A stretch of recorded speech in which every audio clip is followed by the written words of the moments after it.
Good morning, everyone. Today is our fifth series of Buddha Dharma, Pure and Simple. Today's topic of discussion is Bodhisattva Path. One of the practices in the Bodhisattva Path is the six perfection or the six paramitas. That is generosity, precepts, patience, diligence, meditative concentration, and prajna wisdom. The word paramita means perfection, completion, or going to the other shore. The shore of ultimate bliss, free of mental afflictions, no longer trapped in the cycle of birth and death. The six perfections are six ways of cultivations that lead to the cessations of afflictions and the attainment of Buddhahood. Through practicing them, one aspires to liberate others and is also liberated in the process. The shift from self-liberation to the willingness to liberate others are two sides of the same coin. Most people understand the six perfections merely on a superficial level, thinking that Buddhism only teaches people to rejoice in giving, be self-disciplined by upholding the precepts, endure humiliation and hardship with patience, practice diligently without pause, and daily sit in meditative concentration. Since these sayings do not equate with the attitudes of sentient beings, they create misunderstanding on the teachings of Buddhism. I believe when we talk about the six perfections, the first thing comes into our mind is that it is beyond our reach. Today, I will provide a very simple example showing how to apply the six perfections in our daily life. Looking from another angle, generosity is about sharing our joy and happiness. Precepts is commitment to be righteous. Patience is kindness to people around us. Diligence is delight in doing wholesome deeds. Meditative concentration is about awareness of ourselves and surroundings. And lastly, prajna wisdom is having the right view to help us achieve the other five practices.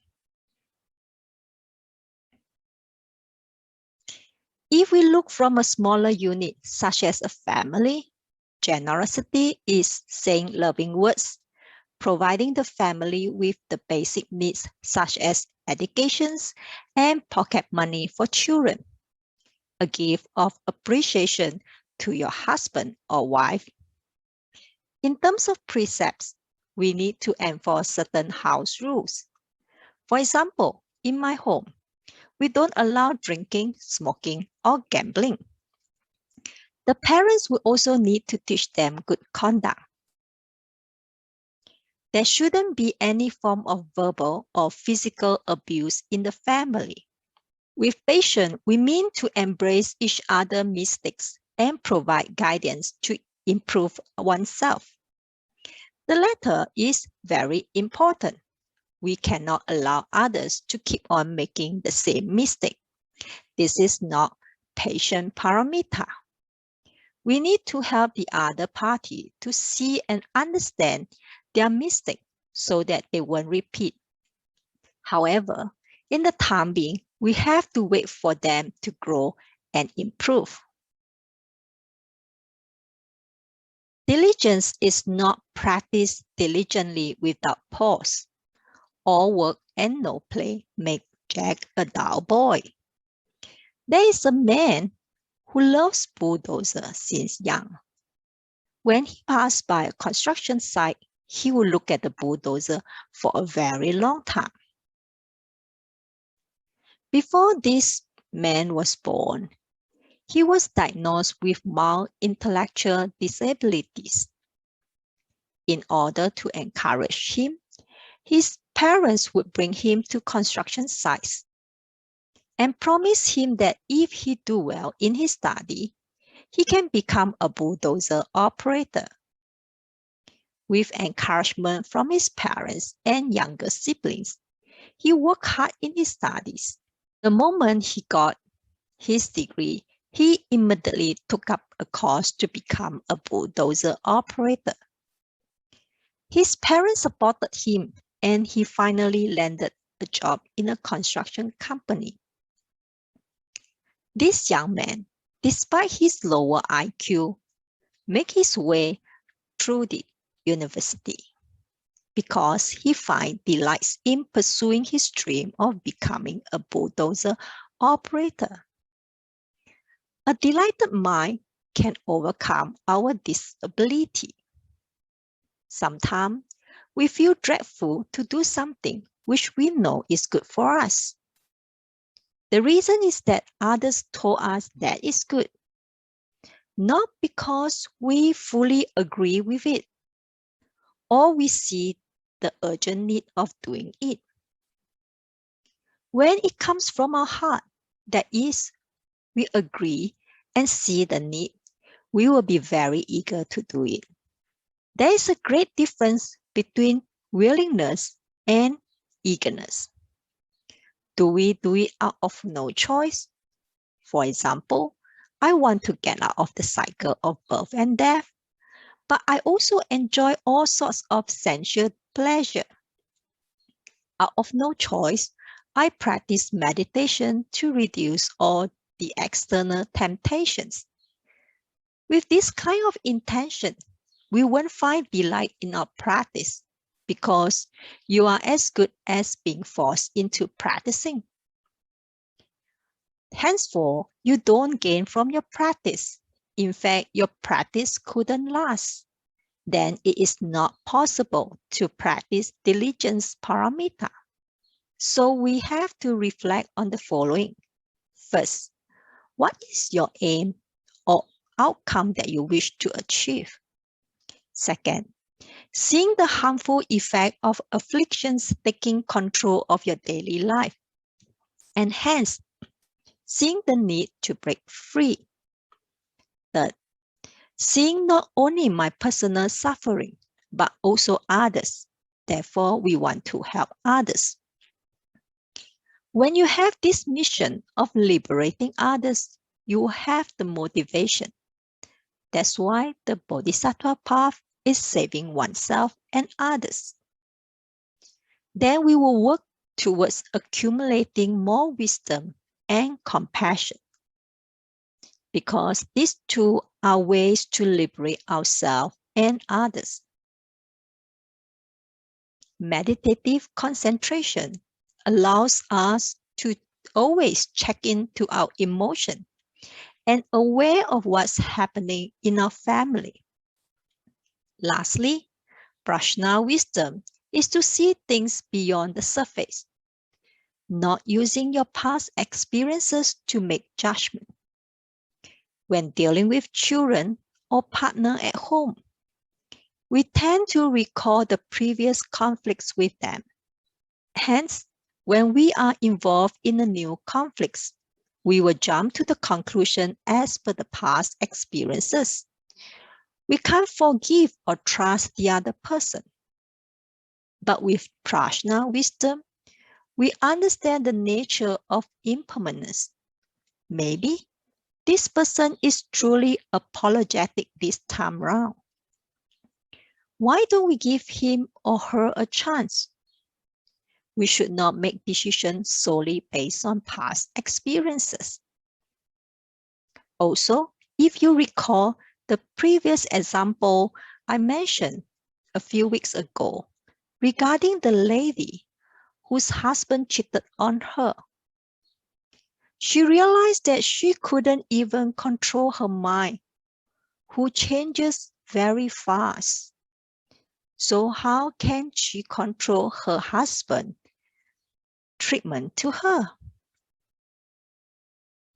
We can extend this practice to our workplace, our community, and finally to everyone in this world. The sixth perfection is a unique practice. This practice is about both you and me. Generosity can be giving in cash or kinds, volunteering our service, or providing a listening ear. We can also share our knowledge and expertise. There is always the simplest but most welcome gift. That is loving kindness. It can be a smile or words of encouragement. The last one, fearlessness, is to alleviate the fear and worry of others. For example, parents provide children with safe and secure growing up environment. The act of generosity may appear to be benefiting others, but the giver is in fact the true receiver. Just like sowing seeds in a field, the sower is in the end the reaper. Buddhist sutras liken generosity to planting a banyan tree. When matured, it bears tens of millions of fruits.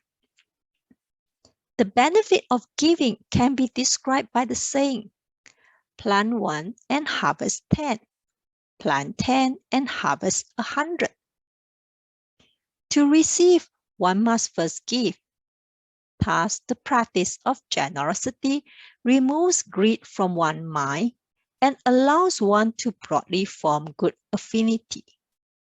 Naturally, one will receive inexhaustible Dharma joy and carefreeness. Precepts. The act of killing, stealing, lying, sexual misconduct, and using intoxicants contravene not only the 5 precepts of Buddhism, but also the law and social norms of moral ethics. Even without taking the precepts, these transgressions are punishable by law and result in loss of one's freedom. It is better to take the 5 precepts and cultivate the mindset of preventing unwholesome actions, so transgressions are averted. Moreover, observing the 5 precepts is also practicing generosity, the giving of fearlessness to people around you. The significance of precepts is to not violate others. Therefore, in the 5 precepts, refraining from killing is to not violate the lives of others. Refraining from stealing is to not violate the properties of others. Refraining from sexual misconduct is to not violate the body and integrity of others. Refraining from lying is to not violate the reputation and trust of others. Refraining from intoxicants is to not violate the wisdom and welfare of oneself and others. Patience. Patience is a foremost aspect of one's character. Lack of patience between spouses leads to divorce. Lack of patience between friends leads to animosity. And lack of patience at work leads to quarreling and unemployment.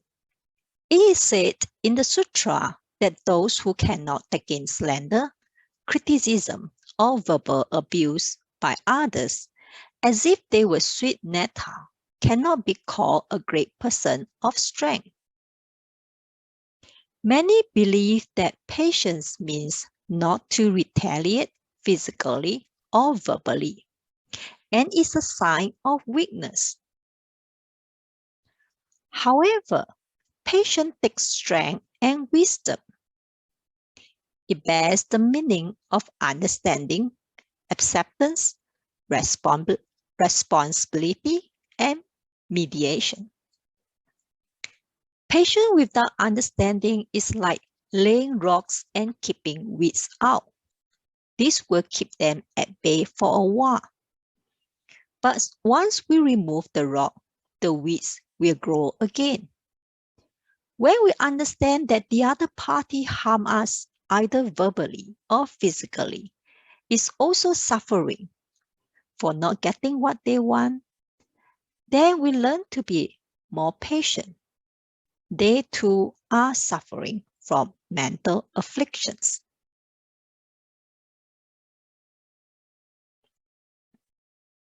Question: is it an advantage or disadvantage to be patient? The answer is the former. Patience may be seen as putting oneself down, but this is not the case. Patience increases one's interpersonal affinities, wisdom, compassion, and strength. The benefits of practicing patience are unparalleled. Patience is neither passively compromising nor holding in one's anger. It is kind and compassionate tolerance for others. Those who practice patience and compassion truly understand that all are one and equal. Sometimes, especially famous people, their words had great impact on others. And words once being mentioned, there's no way you can retract, and what you say reflects what's in your mind. If this thought had not been harboring in your mind for a very long time, you would not mention such words during a fit of anger. Most of us, we don't understand ourselves, and we say that, oh, I'm sorry. I mentioned out of anger, and I apologize. When we come back to the topic on causes, conditions, and effect, we knew that we had already sown the seed of hatred within us some time ago. This seed of hatred just waiting for the right condition to grow. In this case, it could be a disagreement, and temper just flare out. Accept disagreement with a tolerant mind and refrain from comparing and calculating. If achieved, everything with or without reason will become a chance for personal growth and an increase in merits and virtue. The greatest benefit of practicing patience would be the ability to regard everything with an ordinary mind. Diligence. Name someone who has ever succeeded without hard work. Anyone who prefers an easy, comfortable life, doesn't like to work, and avoids being of service. But they will never succeed even if money falls from the sky. Reaping what one sows is the unchangeable, prevailing law of cause and effect. Of course, diligence needs to be appropriate and beneficial for self and others. This is called the right effort. According to the Buddhist Sutra, there are 4 types of right effort. 1. To prevent unwholesome states that have not yet arisen. 2. To end unwholesome states that have already arisen. 3. To develop wholesome states that have not yet arisen. 4. To strengthen wholesome states that have already arisen. In short, one should be hardworking and diligent in preventing the unwholesome and cultivating the wholesome. Question again. Is diligence a difficult or joyous practice? As a matter of fact, while the practice of diligence may appear arduous, its results are in fact joyous, as said in an inspiration to giving rise to the Buddhi mind. Temporarily is the otherness of spiritual cultivation.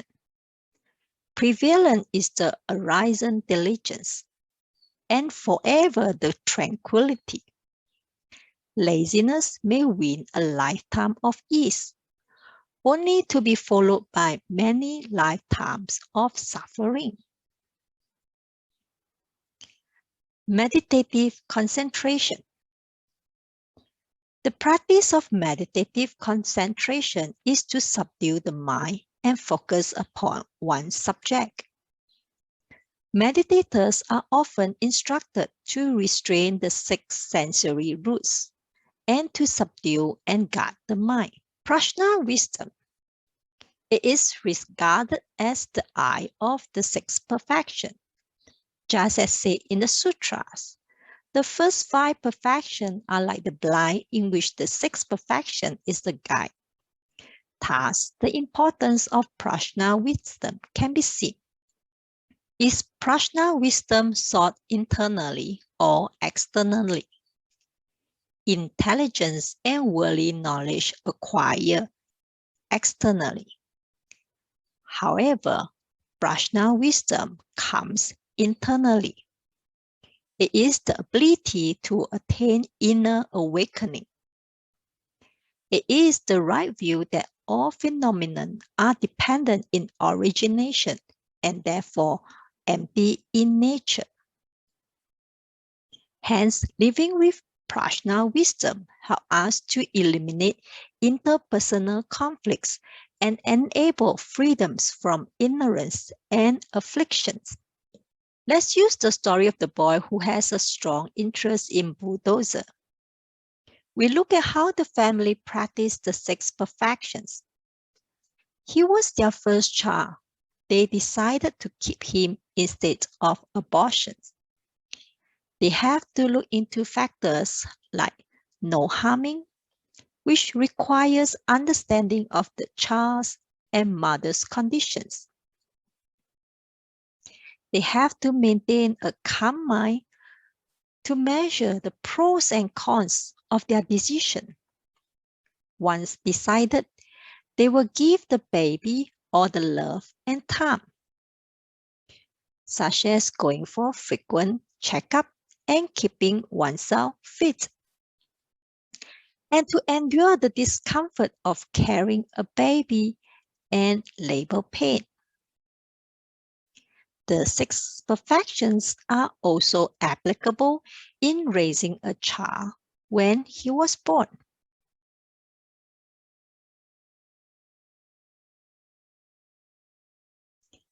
The six perfections are a positive practice of bodhisattvas.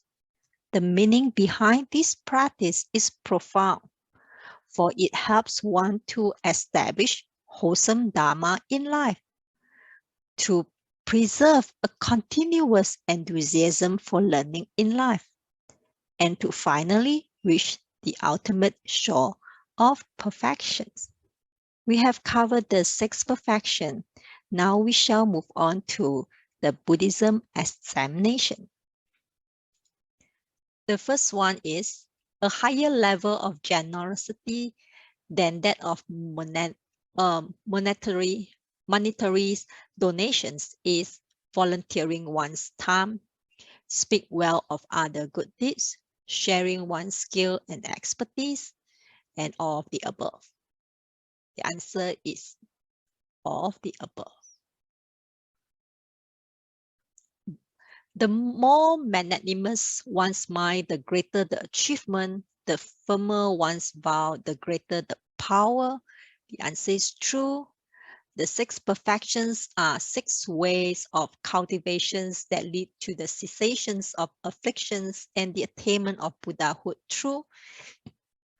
In Buddhism, generosity is not only giving of material objects, it includes giving of Dharma and fearlessness.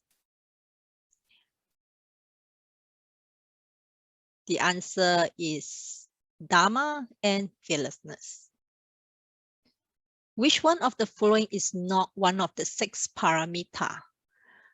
We know that morality refers to your precepts, or sometimes We call it discipline. And when we write here concentrations, we're referring to meditative concentrations. And then wisdom is referring to the prajna wisdom. Compassion is not in the list. However, we notice during our earlier discussions, compassion is everywhere within the 6 perfections. Because it's inside, you don't specifically spell it out. And next, precepts are meant to be restrictive because when observed well, true spiritual and physical freedom will be ensured. The answer is false because the first phrase is wrong. Precepts are meant to be restrictive. This is not supposed to be restrictive. If you have the true understanding, this is something that you will practice in delight. The second one, precepts can be practiced by doing good deeds, speaking good words, and thinking good thoughts in everyday life. The answer is true. Next one, patience should not be viewed as passively compromising or nor holding in one's anger. It is kind and compassionate tolerance for others. Ending dispute with patience is a true display of Dharma. The answer is true. And then the next one, which of the following is not part of the 3 levels of patience? Clenching one's fists and swallow your anger. This is definitely not, because we mentioned about the stone and the wheat. Next one, which Dharma instrument symbolizes diligence in Buddhism? The answer is wooden fish, because we see that fishes never close its eyes. So it means that it never rests. That's what they believe in the past. And they use that to symbolize being diligent. According to the Great Perfection of Wisdom treatise, which of the 6 perfections, generosity, precepts, patience, diligence, meditative concentration, and prajna wisdom, is the foundations for achieving the other 5 perfections? So under this treatise, it mentions that diligence, because from generosity till prajna wisdom, you need the working of diligence behind. You have to work hard. Meditative concentration is typical of chant, which is a correct description of chant. B, it is lively. It can only be awakened to. It must be cultivated and experienced in daily life. The practice of meditation concentration is to empty the mind. The answer is false. Well, there's no way you can empty the mind. You can only observe and see the mind and calm the mind. When the mind is calm, thoughts will not come up and appear, but that is not called empty. Prajna wisdom is the ability to attain inner awakening. Prajna wisdom enables freedom from ignorance and affliction through. The first 5 of 6 perfections are worldly Dharma practices. Only by incorporating prajna wisdom do they become transcendental Dharma practices. Like, for example, when you give, you have to give with wisdom. When you practice patience, you must practice with wisdom. If not, this will not be leading you to the other shores. It still keeps you in here because we are attached to what we give. When we give, we feel a little painful, a little bit unwilling. This kind of giving is not true giving. We give because others are giving. With this COVID going on, everybody is giving. So maybe I should give some too. But when you give, you find that, oh, let's go, my $10,000. So these are givings without wisdom. And next one is, which is a correct description of Bodhisattva Prajna wisdom? The last one, understanding the intrinsic empty nature and that nothing is to be attained even in the practice of six perfections. You practice without this feeling of, I'm practicing it now. At the initial stage, of course, you need to be aware that you are practicing. However, when you reach a higher level, this is something that is within yourself, is like a reflex. Because it's a reflex, it's a very normal response that you should do it in this way. You should practice in this way.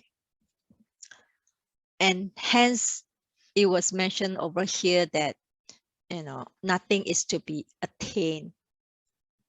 You don't see of having any rewards in doing whatever things, whether being patient with others, whether being diligent.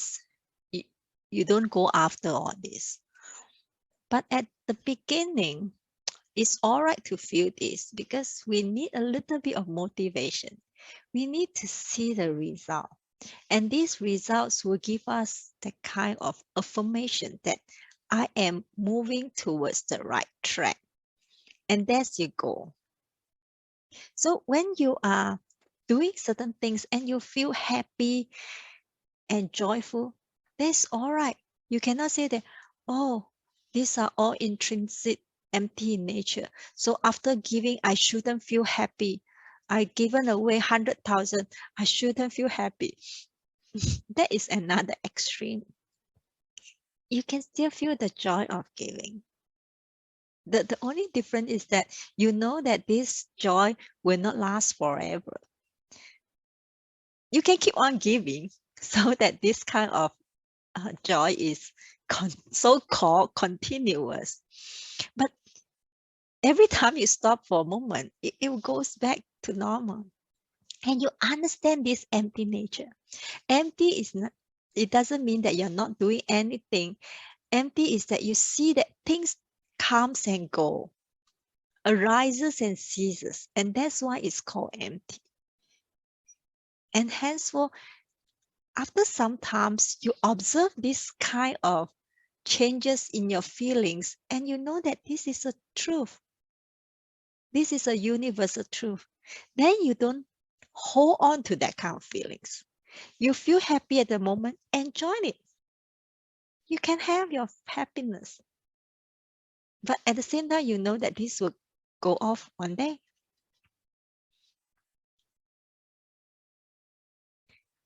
That's for today.